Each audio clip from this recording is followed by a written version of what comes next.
네, 17년 전인 2000년 6월 15일 당시 김대중 대통령과 김정일 국방위원장이 분단 이후 처음으로 남북 정상회담을 열었습니다. 당시 발표된 역사적인 선언이 6.15 남북 공동선언인데요. 이 선언에 따라 남북의 이산 가족이 극적인 상봉을 이루고 교류 협력 또한 활발해졌습니다. 하지만 정권이 바뀌거나 군사적 긴장이 고조될 때마다 남북 교류는 위기를 맞았습니다. 경남에서는 통일 딸기 사업으로 대표되는 남북 교류 협력 사업을 펼쳐왔는데요. 한동안 중단됐던 경남의 교류 사업이 새 정부가 들어섬에 따라 재개될 것이라는 전망이 나오고 있습니다.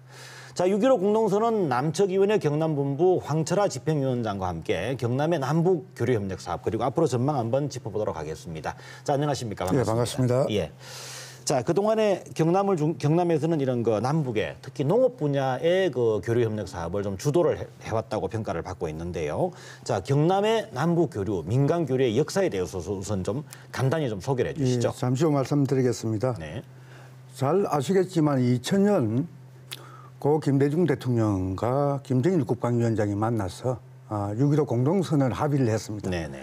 그 이후에 남북 협력 사업이 활로를 찾기 시작해가지고 그때부터 경남 지역에서도 공유 기계 보내기, 아래양 창간, 네. 그다음 백두산 기행이라든지, 그다음에 금강산 관광, 기타 등등 많은 사업들을 진행하였습니다. 네네.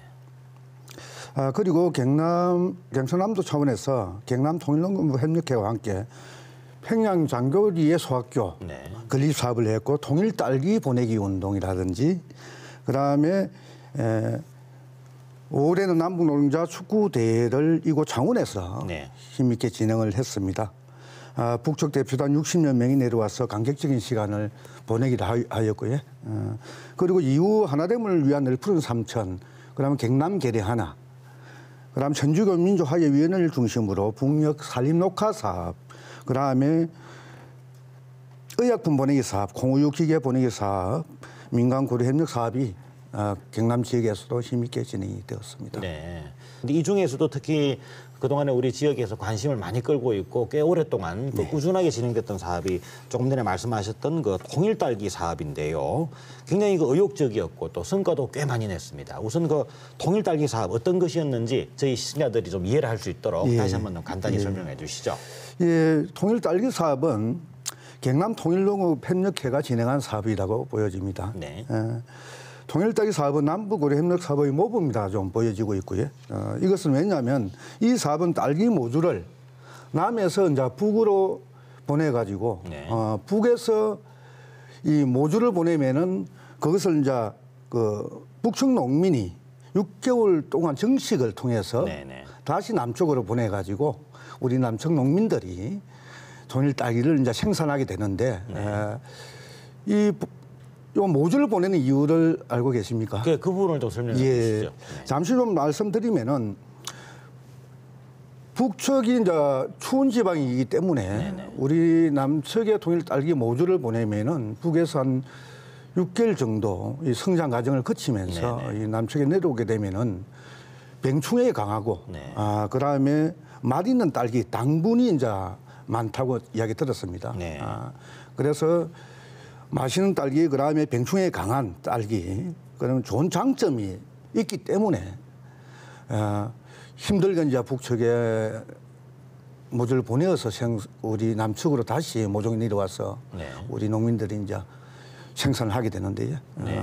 이것은 남북으로 협력 사업에 상당히 이제 중요한 부분이 아닌가. 무조건 지원만 하는 게 아니라 남북이 서로가 협력하는 사업으로서 모범이다 이렇게 보여집니다. 네. 그럼 그때 딸기를 모종으로 키우기 위해서 이런 남쪽에서 북쪽으로 이런 기술 지원이나 하는 인력들이 또 들어갔겠네요. 예. 네. 그 전에 인력들이 이제 들어가서 거기에 관련해서 북측하고 협의를 통해서 이 사업이 진행되고 있다 이렇게 보여집니다. 사실 그 당시에 그렇다면 상당히 남쪽하고 북쪽의 이런 농업 분야에서 직접 인적 교류도 꽤 있었을 것 같은데. 인적 교류가 상당히 활발하게 진행되었다 이렇게 보여집니다. 이 인적 교류라는 것이 어떤 농업 분야가 정치가 개입되는 게 아니라서 상당히 이런 거부감 없이 서로 이런 정이 많이 쌓이고 했을 것 같거든요. 그래서 이런 아주 교류 협력의 그 모범 사례다 그런 말씀을 해주셨는데요.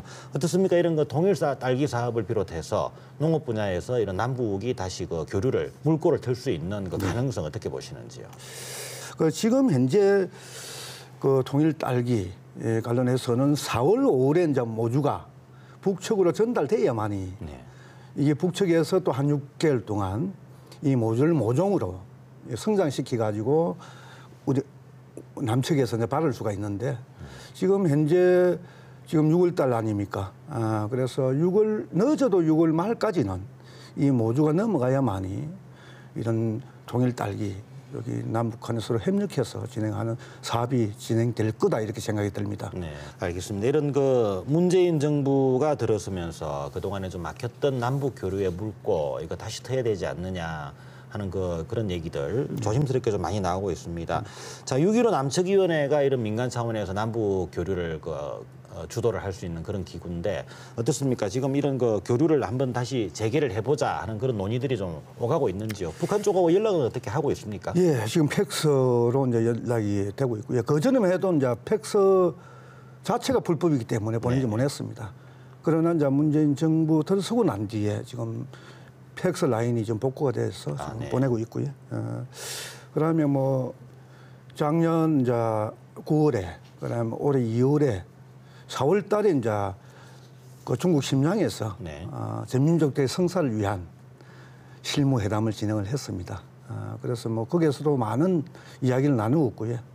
그래서 지금 이거는 뭐 정부 정치적인 개입이 없이 남북 간 서로 민간이 만나서 협력할 수 있는 사업들을 서로 논의해보자 해서 뭐 6.15부터 14까지 통일훈 운동 기간을 정해서 많은 사업들을 하기로 협의하였습니다. 네네. 예.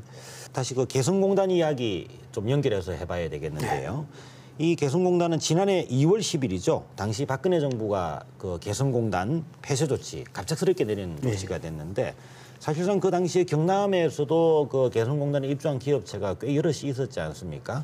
현재 거기 우리 위원장께서도 내용을 아실 것 같은데 어떻습니까? 경남에서 그 개성공단에 입주했던 기업체들 현재 지금 어떤 상태로 되어 있습니까? 그 이후 1년이 지났는데 이제 개성공단 입주 기업들 경남에서 여러 곳이 이제 있습니다. 네네. 입주 기업들 물론 이거 협력사까지 연쇄 이제 부도가 지금 나고 있다 이렇게 보여지고요. 경남에 이제 개성공단 생산본 전문 매장이 이제 마산에도 지금 있고 양산에 있는 걸로 알고 있습니다. 예. 알아보니까 관련 업계에서 뭐 여러 가지 이제 어려움 속에서 문을 닫게 되었습니다. 네. 현재 뭐 개성공단에 생산된 제품을 그곳에서 지금 그 매장 전문 매장에서 판매를 했는데 사실은 개성공단이 폐쇄됐기 때문에 팔 수 있는 물건이 없으니까 저절로 이런 문을 닫을 수밖에 없게 돼 있는데요. 그래서 관련 업계에서도 이제 지금 문재인 정부 들어서고 난 뒤에 기대감이 상당히 많은 것 같습니다. 그래서 앞으로 개성공단은 남과 북이 이제 협력해서 서로에게 이득이 되는 민족 경제의 관점에서 좀 바라볼 필요가 있지 않을까 이렇게 보여집니다. 그래서 또 개성공단은 남북 관계를 얼어붙고 위기에 처할 때마다 완충지뢰로서 역할도 많이 했지 않는가 이렇게 생각하기 때문에 할 수 있다면 빠른 시일 내에 남북 당국이 진지하게 만나서 좀 해결할 수 있는 방향으로 좀 갔으면 좋겠다. 이런 좀 생각들이 듭니다. 네.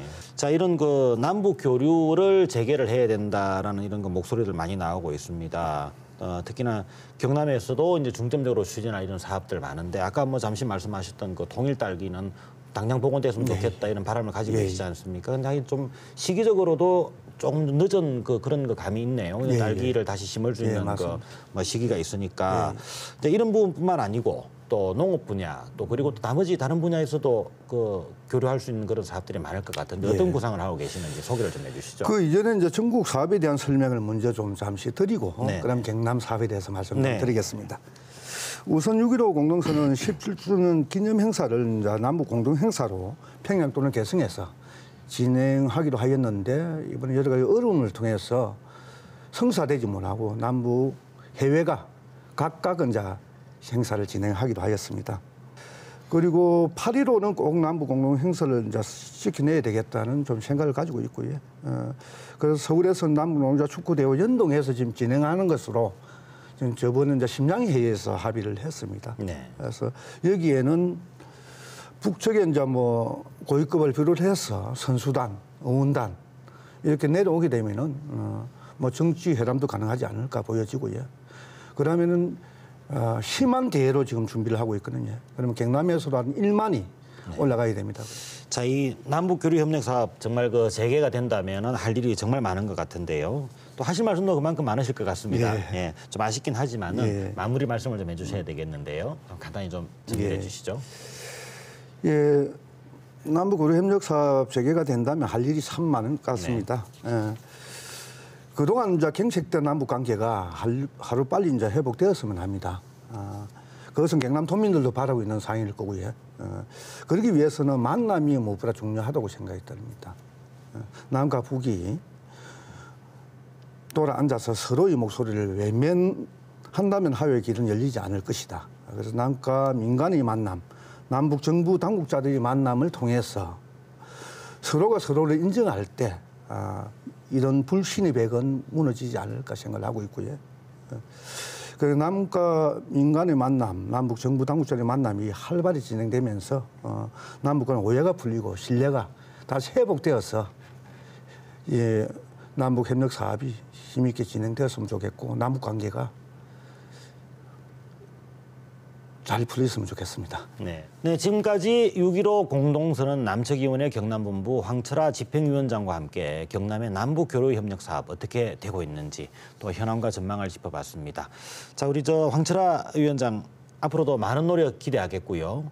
경남을 중심으로 한 남북 교류 협력 사업이 닫혔던 북한의 문을 열었다 이런 그 소식을 다시 들고 이 자리에 한 번 더 출연해 주시길 부탁드리겠습니다. 예, 고맙습니다. 네. 앞으로 열심히 하겠습니다. 네, 감사합니다. 여름이 성큼 다가오면서 낙동강을 비롯한 전국 4대강에서 우려했던 일이 일어나고 있습니다. 지난해 극심했던 녹조가 올해 6월 중순 발생하기 시작한 것입니다. 새 정부 들어 4대강보에서 상시 방류를 시작했는데도 녹조를 막지 못하고 있습니다. 방류량이나 방법을 두고도 논란이 있어 아직은 좀 더 지켜봐야 하겠습니다만 이대로는 녹조 문제를 해결하기 어려운 것은 분명합니다. 낙동강은 경남 중동부와 부산 지역민들의 상수원이기도 합니다. 국민적인 불안감을 없애도록 정부의 적극적인 노력이 필요합니다. 뉴스인사이드 오늘 순서 여기까지입니다. 시청해 주셔서 감사합니다.